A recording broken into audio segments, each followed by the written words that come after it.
आपकी मेजबान अमना अब्बास। खबर शामिल करते हैं सोबतपुर से। डिस्ट्रिक्ट रिपोर्टर अंजुम काकड़ के मुताबिक साबिक chairman union council Dargi functional league Balochistan के मरकजी रहनुमा मलिक इशफाक अहमद खोसा ने कहा कि कोरोना वायरस को बहाना बनाकर मुल्क की तालीम को तबाह किया जा रहा है।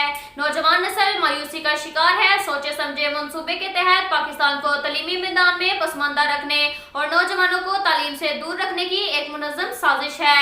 उन्होंने कहा कि मौजूदा हुकूमत की तमाम पॉलिसियां अवाम के खिलाफ हैं। मुल्क में जारी महंगाई की वजह से अवाम सख्त परेशान है। योमिया मजदूरी करने वालों के घरों में फाका कशी का समा है।